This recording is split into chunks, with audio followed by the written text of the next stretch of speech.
చేయడం జరిగింది. మొన్న క్యాబినెట్లో కూడా ఏదైతే మేము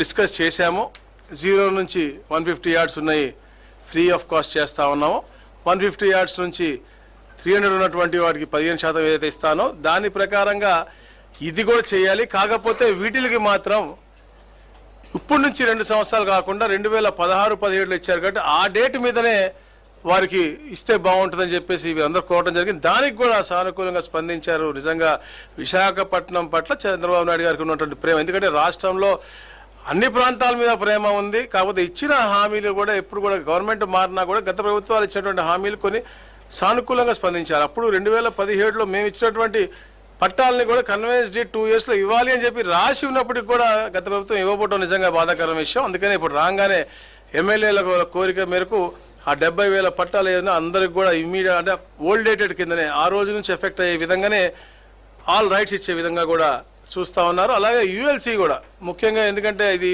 రాష్ట్రంలో ఉన్నటువంటి సమస్య.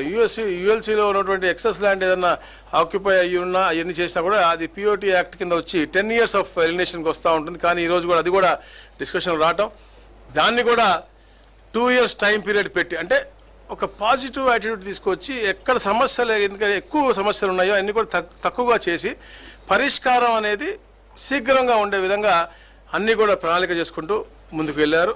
అలాగే ముఖ్యంగా గాజువాక ప్రాంతం వాళ్ళు కూడా ఏది గతంలో 301 జీవో ఇచ్చారో అది 2018 నుంచి అది నడుస్తున్నటువంటి ఇష్యూ.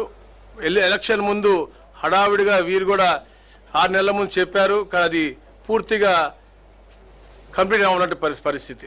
కేవలం 7,000 మంది పెట్టినటువంటి పరిస్థితి. ఈ రోజున ఆ జీవోను కూడా సవరించి వాళ్ళకి కూడా నామ్స్ పెట్టి గతంలో ఇచ్చినటువంటి జీవో కంటే కొద్దిగా అధిక కొంచెం రేటు పెంచి వాళ్ళకి కూడా రెగ్యులైజ్ చేయడం. అంటే ఇది ఎంతో విశాఖపట్నంలో విశాలంగా అందరూ ఉన్నటువంటి అన్ని ప్రాంతాల్లో కూడా ఒక ఆనందమైనటువంటి వాతావరణం కల్పించే విధంగా రెగ్యులరైజేషన్ చేసే విధంగా అంటే భూ హక్కుల్ని వాళ్ళు కల్పించి వాళ్ళు, ఎందుకంటే మనం చూస్తూ ఉన్నాం, చెప్తా ఉన్నారు ఎమ్మెల్యేలు కూడా, వాళ్ళు ఎప్పటి నుంచో ఉంటా ఉన్నారు, చిన్న రిపేర్ చేయడానికి లేదు, కరెంటు పోతే కరెంటు వైర్ వేసుకోవడానికి లేదు, అలాంటి చాలా దుర్బలమైన పరిస్థితిలో ఉన్నటువంటి జీవితాల గురించి చెప్పారు. కాబట్టి ఆ చలించిపోయి గౌరవ ముఖ్యమంత్రి తప్పకుండా మంచి చేయాలని చెప్పేసి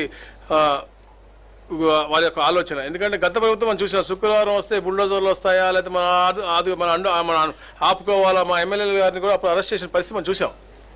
దొంగతనం అలాంటి ఏమి జరగకూడదు. ప్రజలందరూ కూడా ఒక సుభిక్షంగా ఒక మంచి వాతావరణంలో పాజిటివ్ దీంట్లో నివసించాలి, ఉండాలి, ఒక హక్కుతో నివసించాలి. మళ్ళీ ఇవన్నీ కూడా రేపొద్దున బ్యాంకుల్లో కూడా లోన్లు పెట్టుకుని వాళ్ళ పిల్లల పెళ్లిళ్ళకి కానీ లేకపోతే విదేశ విద్యకు కానీ ఉపయోగించుకునే విధంగా ఈ ప్రాపర్టీస్ ఉండాలని చెప్పే లక్ష్యంతోనే ఈ యొక్క మంచి కార్యక్రమం చేశారు. ఇలానే ఇంకా ఎక్కడెక్కడ ఉన్నాయి కూడా రాష్ట్రంలో అన్నీ కూడా కమిటీల ద్వారా అన్నీ కూడా అధ్యయనం చేసి వారికి కూడా ఒక మంచి సొల్యూషన్ ఇచ్చే విధంగా మేము పాజిటివ్గా ముందుకెళ్తామని చెప్పేసి తెలియజేస్తా ఉన్నాం.